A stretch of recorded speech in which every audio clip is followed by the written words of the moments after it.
ગયે બિન હોવત ન રામ પદ અનુરાગ. આજે દુનિયા માત્ર મોહમાં ફસાઈ છે અને એમાંથી નીકળવા માટે અનેક જાતના પ્રયત્નો બધા પોતપોતાની રીતે કરે છે. તપ કરે, વ્રત કરે, દાન કરે, નોકરી, ધંધા, વ્યવસાય, બીજું ત્રીજું, અનેક રીતના વ્યવસાયો, અનેક જાતના સાધનો બધું આપણે કરીએ છીએ કે આમાંથી કંઈક આપણે સારું થાય એટલા માટે. પણ સારું થવા માટે, શાંતિ થવા માટે, સુખ થવા માટે આપણને આ કહે છે કે બિન સત્સંગ હરિકથા. એક તો સત્સંગ અને ભગવાનની કથા એ જો આપણા જીવનમાં હોય તો આપણને સુખ ને શાંતિ થાય છે. પણ જો એ બે ન હોય તો તમે ગમે એટલા પ્રયત્ન કરો તો એ ભગવાનમાં પ્રીતિ થાય નહીં. અને ભગવાનમાં પ્રીતિ ન થાય ત્યાં સુધી આપણું મોહ પણ ટળે નહીં. આપણને જે મોહ વર્ગ્યો છે એ નીકળવો બહુ કઠિન છે. મોહ એટલે એનો અર્થ એમ છે કે જે ખોટું છે એ સાચું મનાઈ ગયું છે અને સાચું છે ખોટું મનાઈ ગયું છે. એ મોહ. જે વસ્તુ સાચી છે, ભગવાન ને સંત, આ બે વસ્તુ સાચી છે. આત્મા અને પરમાત્મા એ તત્વ સાચું છે, સનાતન છે, અવિનાશી છે, સુખરૂપ છે, આનંદ સ્વરૂપ છે. આ બધી વસ્તુ આપણે વાંચીએ છીએ, જાણીએ છીએ, સમજીએ છીએ, પણ એ બરોબર સમજાતું નથી કે ખરેખર છે. પણ થોડીક કંઈક આપણને જગતની મુશ્કેલી આવી જાય તો આપણને લાગે આમાં કંઈ નથી. એટલે અહીંયા આગળ આપણને સત્સંગમાં રુચિ થતી નથી, સત્સંગ જીવમાં દ્રઢ થતો નથી અને એ મોહ આપણો ટળતો નથી. જે વસ્તુમાં આપણે પ્રીતિ થાય છે એ પ્રીતિ તો નાશવંત છે. અરે એમાં તો એ વસ્તુ નાશવંત છે. એટલે આ દેહ છે, દેહને માટે બધું જ આપણે કરીએ છીએ. પણ અંતે દેહ પડી જાય છે, એ કંઈ શાશ્વત છે નહીં. એમાંથી કંઈ બીજું આપણને લાભ થતો નથી. કારણ કે આ દેહ, પદાર્થ, માન, મોટપ, કીર્તિ, સમૃદ્ધિ, ભૌતિક સુખ જેને આપણે કહીએ છીએ, એ બધા સુખ કેવા છે કે આમ દેખાય છે પણ દૂર જતું જાય છે. કે આપણને આ સુખ મળી જશે એટલો બધો પ્રયત્ન કરીએ, આમ આટલું નજીક દેખાય પણ પાછું દૂર થઈ જાય. આખી મહેનત કરેલી આપણી નિષ્ફળ જતી રહે. એક સુખ માટે જ કરીએ છીએ પણ હવે એ સુખ એની અંદર છે નહીં. જે આપણે ભૌતિક સુખો કહીએ છીએ એ ભૌતિક સુખ એમાં સુખ નથી. એ હકીકત વસ્તુ છે. મહાન પુરુષો થઈ ગયા, અવતારી પુરુષો થઈ ગયા, શાસ્ત્રો માત્ર વાંચ્યો તો તુલસીદાસે પણ કહ્યું કે સુરપુર, નરપુર, નાગપુર તીન મેં સુખ નહીં, કાં સુખ હરિ કે ચરણ में, કાં સંતન કે માય. તુલસીદાસ મહાન સંત થઈ ગયા, આપણે જાણીએ છીએ રામાયણના કરતા. આ તો અનુભવની એમની વાણી છે. એમને કંઈ મનમાં આવીને વાત લખી નથી નાખી. એમને આ બધું અનુભવ્યું છે.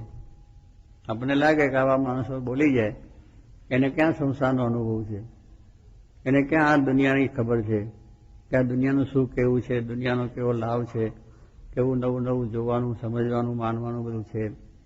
એ જોયા વગર લખતા છે. પણ એ માણસો સાક્ષાત અનુભવ કરીને લખે છે. ગુણાતાન સ્વામીએ પણ વાત કરી કે માયામય જે સુખ છે એ બધું દુઃખ વગરનું હોય નહીં. ગુણાતાન સ્વામી પણ લખે છે આમાં કે માયામય જે સુખ છે, આ માયાનું સુખ છે ને બધું. આપણે જે બધું કહીએ છીએ માયાનું સુખ, એ દુઃખ વગરનું હોય નહીં. સ્વામી લખે છે. માયા એટલે સ્ત્રી નથી સમજવાની. આપણે માયાના શબ્દમાં શું સમજીએ કે સ્ત્રી છે દુઃખરૂપ છે એમ માનીએ છીએ. માયા એ સ્ત્રીની નથી. મહારાજે કહ્યું કે ભગવાન ભક્તના જે આડું આવે એ બધું જ માયા. એ પછી સ્ત્રી હોય, બાળક હોય, પુરુષ હોય, કે પછી પૈસા હોય, ટકા હોય, બંગલા હોય, મોટર હોય, દેહ હોય, ગમે તે હોય, એ બધું જ માયા છે. એટલે માયાનો શબ્દ એમ નથી કે સ્ત્રી એકલાને જ માની ગઈ છે કે એ જ દુઃખરૂપ નથી. દુઃખરૂપમાં આપણે જે ભગવાન ભજવામાં, આપણો મોહ છોડવામાં, સત્સંગ કરવામાં, ભગવાન ભજવામાં જે પદાર્થ આડું આવે એ આપણે માયા. અને એ માયા આપણે બંધન થાય છે. અને એ જ બધું જો ભગવાનના કામમાં આવે તો આપણું કલ્યાણ થઈ જાય, એ બંધન ના થાય. આપણે જે કંઈ પૈસા, ટકા, સમૃદ્ધિ, બંગલા, મોટર, ગાડીઓ, આપણા પરિવાર, સમૃદ્ધિ, મિત્રો, ભાઈબંધ, દોસ્તાર, એ બધા જો ભગવાનના કામમાં ઉપયોગી થઈ જાય તો તો એ બંધન નથી થતું, એ મોક્ષ બની જાય છે, કલ્યાણરૂપ બની જાય છે. એટલા માટે આ પ્રમાણે સ્વામીએ કહ્યું કે જેટલું માયામય સુખ છે, દુઃખ વગરનું આટલું સમજવાનું છે. તુલસીદાસે કહ્યું એ પણ સમજવાનું છે કે ભગવાન કે સંતમાં સુખ છે, અહીં લોકમાં ક્યાંય નથી. ભગવાન મળે ને સંત મળે, એનો સમાગમ થાય, એમાં આત્મબુદ્ધિ થાય, પ્રીતિ થાય, એમની આજ્ઞા આદેશ મુજબ આપણે જો ચાલીએ તો આપણને સુખ થાય, શાંતિ થઈ જાય. પણ એ સિવાય થતી નથી. એટલે એ પ્રમાણે આપણને આ જો વાત સમજવાની. આ વસ્તુ એમ નથી કે ચાલો આ બધું દુઃખરૂપ છે એટલે મૂકી નહીં, બાવાથી બેસી એવું નથી. આ થવાય એવું નથી. આપણે વિચાર કરીએ તો મુકાય એવું નથી. સમજીએ છીએ દુઃખ છે, અહીંયા આવીને અહીં બહુ દુઃખ પડે છે, બહુ, પણ તો કોઈને એમ ના થાય કે ઘર મૂકીને આવતા રહીએ. એ પાછો વિચાર ના આશીર્વાદ આપો કે આ પાછું સુખમાં પડીએ. એટલે આપણામાંથી એ નીકળવું કઠણ પડે છે. એટલે એ વસ્તુ છે એ રહેવાનું છે અને આપણે રાખવાનું પણ છે. પણ સ્વામી કહે છે સત્સંગને ભગવાનને પ્રધાન રાખો, બધું કરો, વ્યવહાર કરો, સંસાર કરો, ધંધો, નોકરી, દેશ પરદેશ ફરો હરો, બધી શાંતિથી સારી રીતે રહો, એનો કાંઈ વાંધો નથી. એક મનમાં રાખવાનું છે કે આ બધું એક દિવસ મૂકીને જવાનું છે, બસ. આ બધું એક દિવસ મૂકીને જવાનું. જાહો જલાલી જેટલી બધી દેખાય છે બધી, એ બધું એક દિવસ આંખ નીચે એની સાથે બધું રાનું ધબ થશે. એક દ્રષ્ટિ રાખીને તમે વ્યવહાર કરો તો વાંધો કોઈ જાતનો આવે નહીં. એનું બંધન ના થાય. એમાં પ્રીતિ જો રહી ગઈ, એમાં આસક્તિ રહી ગઈ તો જન્મ મરણનું કારણ બને છે.